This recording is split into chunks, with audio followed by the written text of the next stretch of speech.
continuar en sintonía del noticiero Campus Televisión y de este foro de opinión. La semana pasada decía uno de los representantes del movimiento 300 Más con Dignidad que hemos entrado a un gobierno de facto, y me gustaría conocer la opinión de cada uno de ustedes, si realmente comparten o difieren de la misma. Abogado Vanega, voy a comenzar con usted.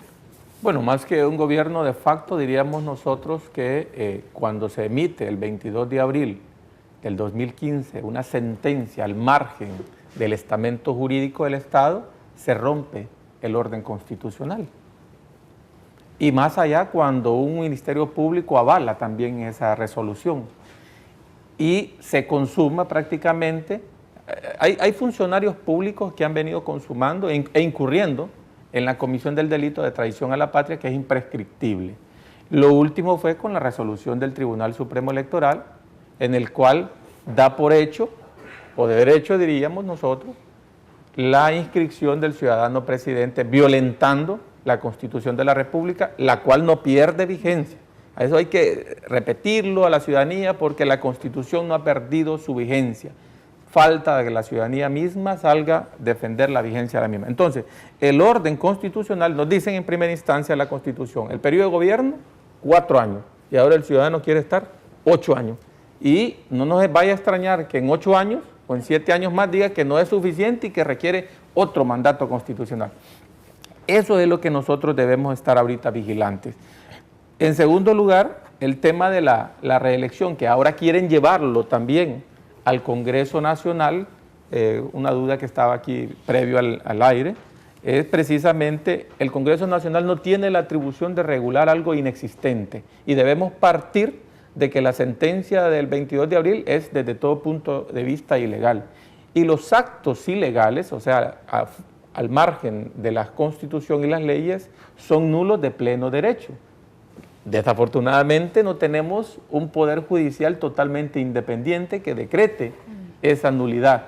Y los actos nulos no tienen eficacia jurídica. Por lo tanto, ese tema, si entra al Congreso Nacional, desde todo punto de vista no está el mismo Congreso para discutir eso. Nosotros como Congreso estamos para crear, decretar, reformar las leyes y la Constitución en lo que se puede, derogar e interpretar las leyes. Esas son las atribuciones constitucionales que tiene el Congreso Nacional. Por lo tanto, nosotros sí creemos que estamos ante un rompimiento técnico del orden constitucional debido como lo garantiza la misma Constitución de la República. ¿Cuándo comenzaría entonces hoy? Si ya comenzó.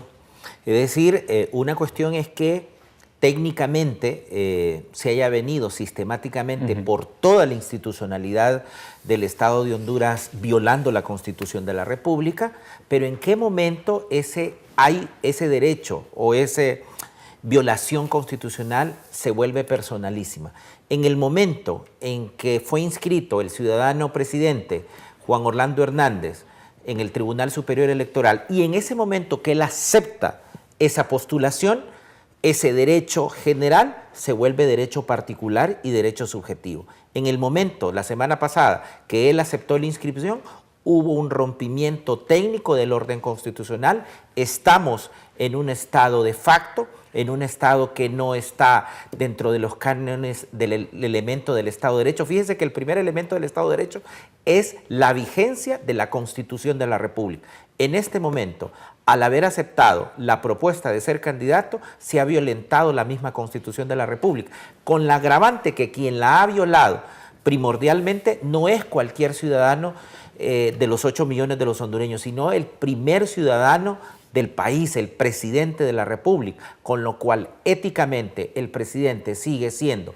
legalmente presidente de la República, pero ha perdido algo que es esencial en las formas de gobierno, la legitimidad para gobernar. ¿Cómo ve la academia este planteamiento? Bueno, aquí recordemos que en el 2009 se presentó una situación similar y la respuesta fue diferente a la que estamos viendo en este momento. Abrir esa puerta a la reelección es un problema. Cerrarla, muy difícil.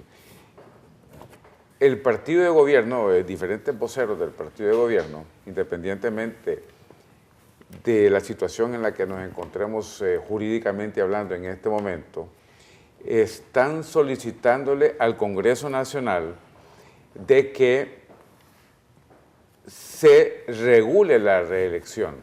Ya escuchamos en parte de las respuestas, pero sí me gustaría que profundizáramos un poco más en esto, porque ellos están solicitando esa regulación.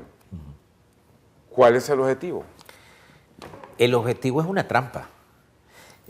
Los diputados del Partido Nacional, específicamente los que están pidiendo reglamentar, implicaría primero reglamentar por parte del Congreso Nacional. Para reglamentarlo usted tendría que aceptar la figura de la reelección, con lo cual es una trampa. ¿Por qué lo están obligando usted a aceptar una figura la que no existe en la Constitución de la República? Entonces, cuando usted reglamenta lo que no existe, está avalando la posición de la reelección. Esta es la primera trampa. Y luego, jurídicamente y constitucionalmente, no se puede reglamentar la Constitución de la República. El diputado Walter Vanegas decía cuáles eran sus funciones, que están atribuidas en el artículo 205. Y ellos pueden, digamos, reglamentar las leyes, que es lo que ellos hacen, las leyes generales, lo que establece el artículo 1 del Código Civil.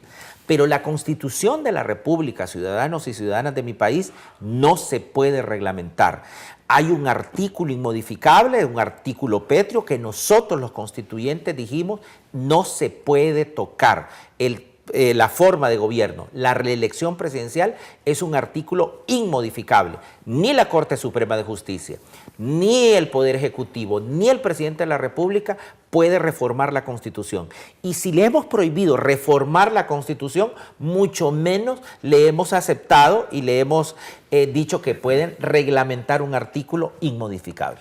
Para nadie es un secreto de las jugadas o estrategias políticas que prevalecen sobre todo en el partido de gobierno para que se alcance la mayoría de votos en el Congreso Nacional. Por eso les consulto, ¿podrían esta vez seguir dominando y convenciendo a diputados de la oposición para poder lograr mayoría y que se pueda reformar?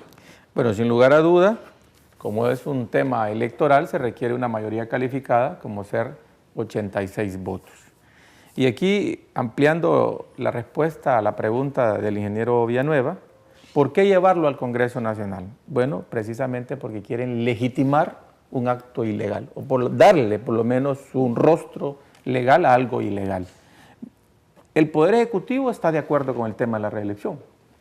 El Poder Judicial, al pronunciarse el 22 de abril, está de acuerdo con la reelección. El Ministerio Público está durmiendo.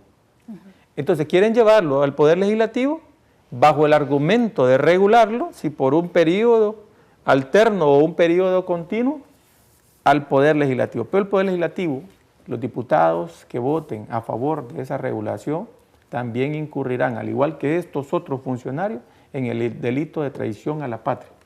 Y es un delito imprescriptible, o sea que en cualquier momento de la historia, cuando contemos con un Ministerio Público totalmente independiente al servicio de los intereses de la sociedad, y un Poder Judicial únicamente sometido al imperio de la Constitución, las leyes, para impartir justicia al pueblo hondureño, estos ciudadanos van a tener que enfrentar la justicia. Entonces, si lo llevan al Congreso Nacional, obtener esa mayoría, ya vio usted y vieron ustedes cómo se obtuvieron esa mayoría calificada al momento de elegir la Corte Suprema de Justicia. Esa fue la lucha que nosotros dimos al momento de elegir la Corte, porque queríamos prever esta situación. Y ampliando el otro tema de gobierno de facto o no, diferenciar en lo que es el Estado y lo que es el gobierno. El Estado lo compone la población, lo componen los tres poderes del Estado. Entonces ha habido un atentado al orden constitucional, un rompimiento de orden constitucional, y porque nos dice la Constitución, cada 4 años debe haber alternabilidad en el ejercicio de la presidencia. El 239 nos dice, no puede ser nuevamente presidente quien haya ejercido la misma. El 374 nos deja claramente que no pueden reformarse los artículos que se refieren a la prohibición, en ningún caso, a ser nuevamente presidente. Entonces el gobierno de facto entra cuando este ciudadano, aprovechándose de la debilidad del Estado, de las instituciones del Estado, el control absoluto de poder que tiene desde Casa de Gobierno, este Tribunal Supremo Electoral lo declare presidente nuevamente y él asuma en su discurso el 27 de enero. Ahí ese gobierno entra, sería un gobierno al margen de un verdadero Estado de Derecho democrático. Pero mire qué importante, llevan al Congreso Nacional y queriendo reglamentar la reelección. Y el diputado Walter Villegas apunta una cuestión importante. Es que no solamente habría que modificar eso, es que tienen que reformar el artículo de la alternabilidad. Claro. ¿Por qué? Porque la Constitución de la República establece que el ejercicio de la presidencia de la República debe haber alternancia. ¿Qué implica ese artículo constitucional? Mire qué sabios fueron los constituyentes. Dijeron, además de que estamos prohibiendo la reelección, le ponemos doble candado al candado. Es decir, que un mismo presidente de la República, si alguna vez, por mayoría constitucional, reformaran esta prohibición de este artículo pétreo, tendría que ser presidente por lo menos dejando un periodo de por medio, porque la alternancia es totalmente diferente de la continuidad. La continuidad es que yo soy presidente en este momento y en el próximo periodo inmediatamente vuelvo a ser presidente. Pero la alternancia significa que por lo menos tengo que dejar un periodo para volver a ser presidente. Es que los parlamentarios que aprueben esto y que reglamenten esto no solamente van a incurrir en ese delito que no es imprescriptible, que es imprescriptible en el sentido de que cuando haya un verdadero fiscal, como usted lo establece, van a ir a parar a la cárcel. Yo no tengo ninguna duda que en algún momento va a pasar esto. Pero es que además van a tener que reformar ese artículo de la alternabilidad. ¿Por qué? Porque si hay continuidad, van a tener que evidentemente dejar sin aplicación ese artículo. Bueno, el Congreso entró en receso, pero en el 2017 podrían entrar con esa agenda. Puede darse que a inicios del mes de enero, como quedamos ahorita convocados a segundo llamamiento, se someta al Congreso Nacional esta iniciativa de la regulación, sustentándola a ellos bajo el argumento de que hay 1.500.000 ciudadanos, dice que se lo están pidiendo, que quieren que se regule y que se le ponga un límite al poder, lo cual es totalmente alejado de la verdad. Y hacen una comparación a veces hasta cierto punto ofensiva. Queremos regularla como en los Estados Unidos.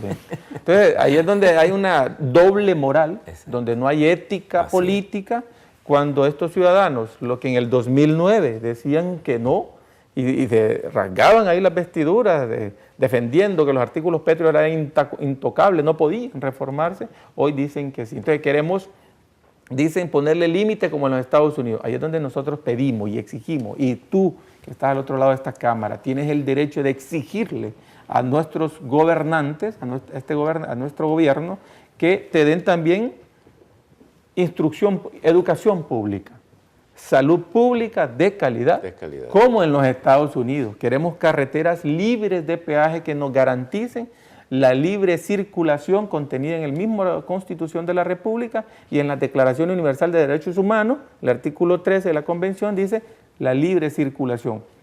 Hoy todas estas garantías constitucionales se ven limitadas, se ven atentadas de una u otra forma, siendo primero estos derechos fundamentales la vida, la libertad, la propiedad. Eran derechos que enunciaba Valle en sus ensayos. En mi primera intervención hablé sobre que para fortalecer la democracia es importante, lógicamente, fortalecer la transparencia, pero el abogado Vanegas ha tocado un tema muy importante. Si nosotros realmente queremos hacer cambios que sean sustantivos en este país, tenemos que invertir en educación de calidad, en educación pertinente, porque también el ciudadano educado va a poder ejercer su derecho al voto de una mejor manera.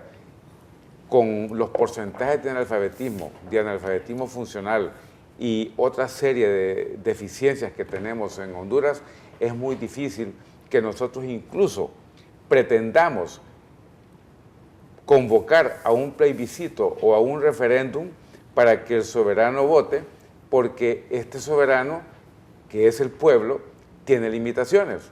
Y eso también tenemos que reconocerlo. Y es una lucha que nosotros desde la academia venimos pujando para que se articule todo el sistema educativo, para que incluso el sistema de educación superior, sus leyes sean modificadas para que de esa forma la articulación se dé de una manera natural con todo el sistema y se amplíe, en la medida que se amplía y que mejora la calidad educativa en todos los niveles, también en el nivel de educación superior.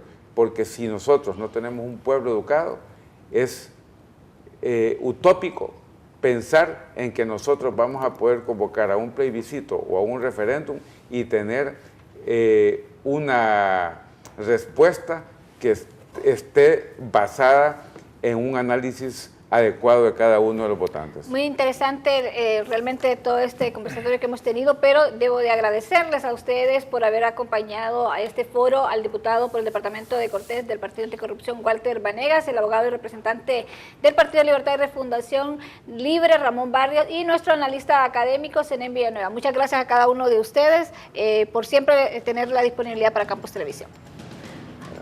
A ustedes también muchas gracias por su atención. Les esperamos de lunes a viernes en nuestras emisiones a las 6 de la tarde y por supuesto en las repeticiones a las 10:15 y 7 de la mañana. Continúe con la programación de Campus Televisión. Buenas noches.